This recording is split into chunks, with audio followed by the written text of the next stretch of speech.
नमस्कार दोस्तों, डीपली तैयारी विद पीके यूट्यूब चैनल में आपका स्वागत है। हम आपको बिहार शिक्षक प्राथमिक विद्यालय पद हेतु समान अध्ययन प्रश्न पत्र 2 पढ़ा रहे हैं। इसमें आपका सिर्फ जीएस पोर्शन लिए हैं और यह आपकी फटाफट रिवीजन की दूसरी श्रृंखला है। अगर आप पहले श्रृंखला न देखे हो तो पहली श्रृंखला आप जाके देख लीजिए। आते हैं पहले क्वेश्चन की तरफ। जारवे कल्चर एक चालकोलिथिक पुरातात्विक स्थल था जो वर्तमान समय में निम्नलिखित में से किस भारतीय राज्य में स्थित है। तो यहाँ आपका राज्य पूछा है, तो ये आपका बिहार होगा। ऑप्शन नंबर डी सही होगा। अगला क्वेश्चन है, प्रारंभ में राजगिरी जो आधुनिक राज्य यहाँ भी पूछा है कि राजगीर का प्राकृत नाम है जो मगध की राजधानी थी, तो कहाँ थी। ऑप्शन नंबर डी बिहार में थी। अगला क्वेश्चन है, रजिया पहली महिला मुस्लिम शासक भारत के किस तुर्की शासन की बेटी थी। तो किसकी बेटी थी, ये शमसुद्दीन इल्तुतमिश की बेटी थी। ऑप्शन नंबर ए यहाँ सही होता है आपका। अगला क्वेश्चन है, निम्नलिखित में से तुगलक राजवंश के किस सुल्तान ने चांदी के सिक्के के स्थान पर तांबे के सिक्के चलवाए। ये था आपका मोहम्मद बिन तुगलक, जो बाद में बंद भी कर दिया। अगला क्वेश्चन है, निम्नलिखित में से बंगाल के किस राष्ट्रीय आंदोलन में तिरंगे झंडे के अभिकल्पित किया गया था। तो वो था आपका स्वदेशी आंदोलन। ऑप्शन नंबर डी सही होता है। अगला क्वेश्चन है, निम्नलिखित में से 1919 में कौन सी घटना नहीं हुई थी। तो आप बताइए। यहाँ देखिए, रॉलेट एक्ट 1919 में ही हुआ था। जी हाँ, और लेकिन बंगाल विभाजन यहाँ पूछा। ऑप्शन नंबर बी, ये 1919 में ना होकर 1905 में हुआ था। और तीसरा ऑप्शन है, मॉन्टेग्यू चेम्सफोर्ड सुधार की घोषणा की गई। जी हाँ, बिल्कुल की गई थी 1919 में। ऑप्शन नंबर डी में पूछा है, जलियांवाला बाग हत्याकांड हुआ था। जी हाँ, हुआ था। तो ये भी सही। जबकि अगर आपका नहीं पूछा है तो आपका यहाँ बी सही होगा। बंगाल का विभाजन 1919 में ना होकर 1905 में हुआ था। 1919 में घटित जलियांवाला बाग नरसंहार कांड का दोष ब्रिटिश सेना के किस जनरल पर था। तो यहाँ आपका option number B General Dyer पर था। अगला क्वेश्चन है, हथियारों के माध्यम से ब्रिटिश शासन को पलटने के लिए काकोरी कांड की योजना 1925 के सदस्यों द्वारा बनाई गई थी। तो यहाँ आपका पूछा है कि कौन से सदस्यों द्वारा बनाई गई थी। तो यह चारे हिंदुस्तान रिपब्लिक एसोसिएशन द्वारा बनाई गई थी। यह आपका बहुत ही महत्वपूर्ण है, अक्सर परीक्षाओं में पूछा जाता है। अगला क्वेश्चन है, नेटाल इंडियन कांग्रेस एनआईसी की स्थापना किस भारतीय ने की थी। तो ऑप्शन नंबर सी सही होता है, महात्मा गांधी ने की थी। अगला क्वेश्चन है, 1918 ईस्वी में किस शहर में महात्मा गांधी ने सफलतापूर्वक मिल मजदूरों की हड़ताल का नेतृत्व किया था। तो ये था अहमदाबाद में, मिल मजदूरों के साथ किया था। और अगला क्वेश्चन है, निम्नलिखित में से कौन सा स्थान विषुवत रेखा के सर्वाधिक निकट स्थित है। तो यह है आपका पिग्मेलियन पॉइंट। पूछा है कि भारत के सबसे पश्चिमी बिंदु का नाम बताइए।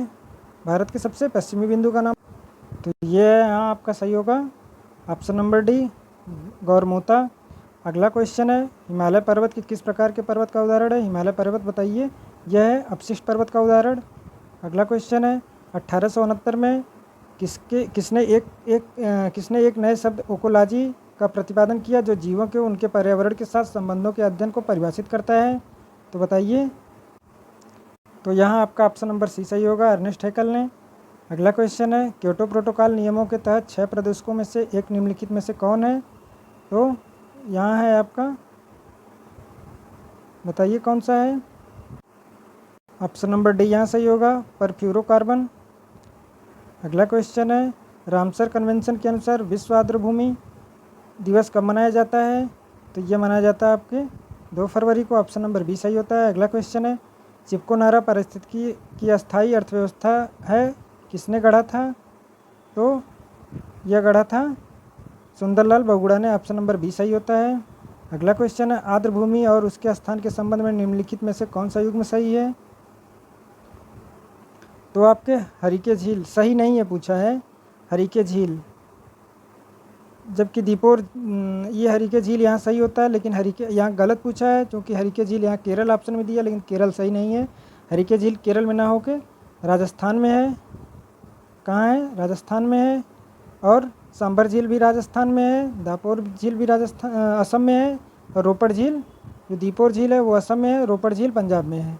अगला क्वेश्चन है, पश्चिम बंगाल के बुक्सा बाग संरक्षित क्षेत्र को वर्तमान में चल रहे किससे खतरा है।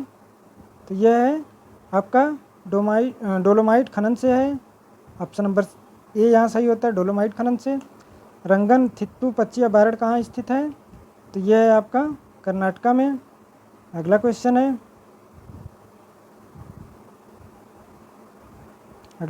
है, वह कौन सा अधिनियम था जिसने भारत में सत्ता ब्रिटिश ईस्ट इंडिया कंपनी से ब्रिटिश क्राउन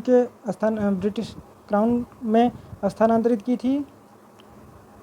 तो ब्रिटिश क्राउन में स्थानांतरित की थी वो था आपका 1858 का भारत सरकार अधिनियम, ऑप्शन नंबर डी। यहाँ आपका ऑप्शन नंबर डी सही होता है, भारत सरकार अधिनियम। अगला क्वेश्चन है, संविधान सभा ने भारत के संविधान को कब अंगीकृत किया था? तो यह तो आपको अच्छे से ही पता होगा, कब किया था? 26 जनवरी 1949 को। कब? 26 जनवरी 1949 को। अगला क्वेश्चन है, निम्नलिखित में से किस भाषा को संविधान की 8वीं अनुसूची में सम्मिलित नहीं किया गया? तो बताइए किस भाषा को नहीं किया गया? भोजपुरी को नहीं किया गया। अगला क्वेश्चन है, भारतीय संविधान का कौन सा अनुच्छेद कानून के समक्ष समानता का प्रदान करता है? तो ये करता है अनुच्छेद 14। कौन सा? अनुच्छेद 14। अगला क्वेश्चन है, भारतीय संविधान के किस अनुच्छेद में कहा गया है कि सर्वोच्च न्यायालय के अभिलेख न्यायालय होगा? बताइए। यह कहा गया है आपका अनुच्छेद 129 में। अगला क्वेश्चन है, भारतीय संविधान के किस अनुच्छेद में कहा गया है कि कोई भी व्यक्ति भारत का नागरिक नहीं होगा यदि उसने स्वेच्छा से किसी विदेशी राज्य के नागरिक को प्राप्त किया? क्योंकि भारत में एकल नागरिकता है इसलिए ऐसा बोला गया है। तो यहाँ आपका अनुच्छेद 9 होगा, ऑप्शन नंबर डी। अगला क्वेश्चन है, किसी राज्यसभा में सदस्य के लिए भारत के प्रधानमंत्री बनने की न्यूनतम उम्र क्या है? तो यहाँ आपका है न्यूनतम उम्र 30 वर्ष। लोकसभा के, यहाँ आपका ऑप्शन नंबर सी 30 वर्ष। लोकसभा के पहले स्पीकर कौन थे? तो ऑप्शन नंबर ए जीवी मावलंकर। भारतीय संविधान के अनुसार राज्य परिषद के सदस्यों का कार्यकाल कितना वर्ष का होता है? तो ये आपका 6 वर्ष का होता है, ऑप्शन नंबर सी सही होता है।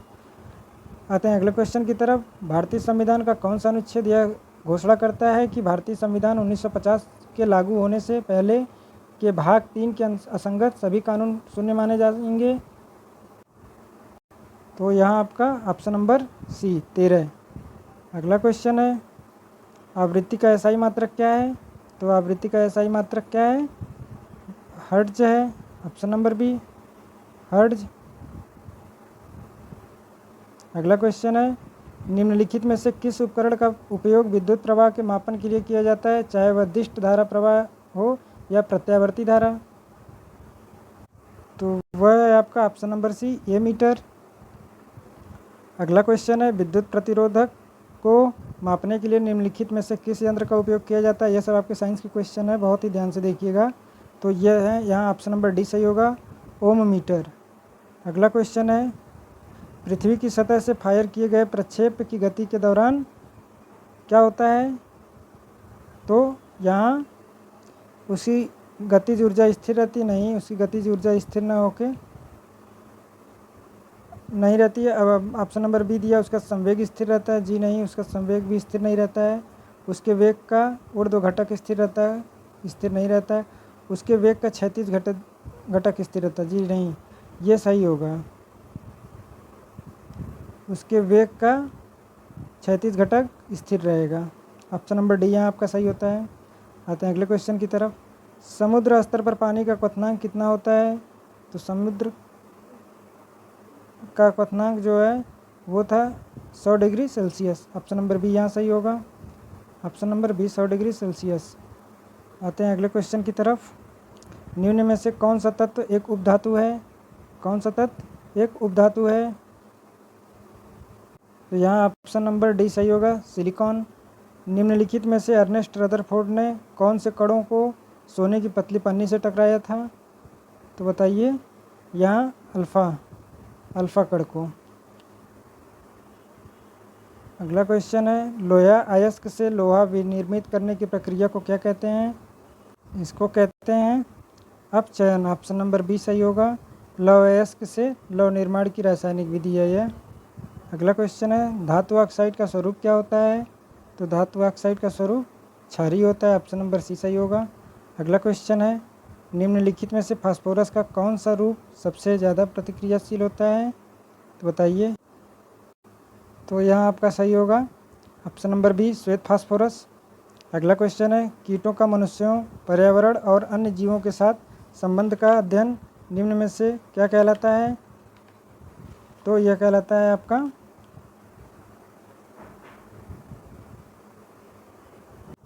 ऑप्शन नंबर बी एंटोमोनोलॉजी कहलाता है। अगला क्वेश्चन है, माइटोकॉन्ड्रिया के बारे में निम्नलिखित में से कौन सा कथन सही है? तो माइटोकॉन्ड्रिया किसी झिल्ली से बंधा नहीं होता है। जी नहीं, गलत है, ये झिल्ली से बंधा होता है। अगला ऑप्शन में दिया है, माइटोकॉन्ड्रिया केवल जीवाणु में मौजूद होता है। जी नहीं, ये जीवाणु और विषाणु दोनों में मौजूद होता है। तीसरा ऑप्शन नंबर सी, बाहरी झिल्ली के बिना माइटोकॉन्ड्रिया का माइटोप्लास्ट कहा जाता है। जी हाँ, इसको माइटोटोप्लास्ट कहा जाता है। ऑप्शन नंबर सी यहाँ आपका सही होता है। अगला क्वेश्चन है, वसा उत्तक मानव शरीर में पाया जाने वाला किस प्रकार का उत्तक है?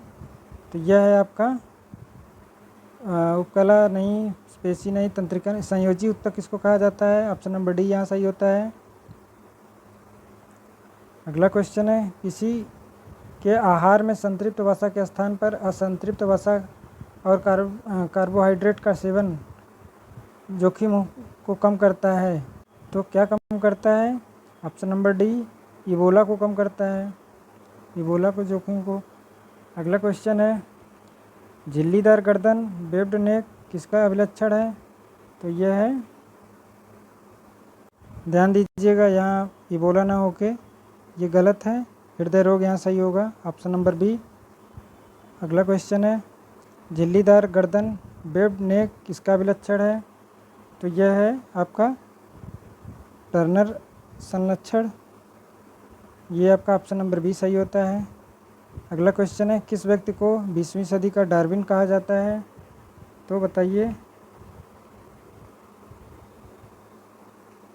अर्नेस्ट मेयर को कहा जाता है। ऑप्शन नंबर डी यहाँ सही होगा। अगला क्वेश्चन है, जेलीफिश किस संघ का एक उदाहरण है? तो बताइए। यह है एक, ऑप्शन नंबर सी यहाँ सही होगा, संघ निडेरिया का उदाहरण है। ऑप्शन नंबर सी होगा। टिड्डा के कान उसके कहाँ पर स्थित होते हैं? तो यह है आपके पेट में स्थित होते हैं।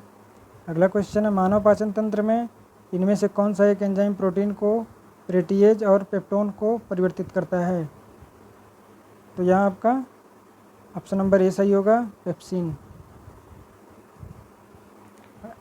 अगला क्वेश्चन है, निम्न में से कौन सा हीमोग्लोबिन का एक प्राथमिक कार्य है? हीमोग्लोबिन का प्राथमिक कार्य है। तो ऑप्शन नंबर डी यहाँ सही होगा, ऑक्सीजन का वहन करना। इसका मुख्य कार्य होता है ऑक्सीजन का वहन करना। हीमोग्लोबिन के कारण ही आपके रक्त का रंग लाल होता है, रक्त का रंग लाल होता है हीमोग्लोबिन के ही कारण। अगला क्वेश्चन है, काला घोड़ा कला उत्सव किस शहर में आयोजित किया जाता है? तो यहाँ आपका यह मुंबई में किया जाता है। ऑप्शन नंबर डी सही होगा। अगला क्वेश्चन है, लेसल पत्तू किस भारतीय राज्य का लोक नृत्य है? तो यह है आपके नई दिल्ली का। आज के लिए बस इतना ही। अगर आपको यह वीडियो पसंद आती है तो लाइक करें, शेयर करें, सब्सक्राइब करें तथा जो भी गलती हो, अगर आपको जो कुछ भी पूछना हो तो आप कमेंट बॉक्स में पूछ सकते हैं। बहुत बहुत धन्यवाद।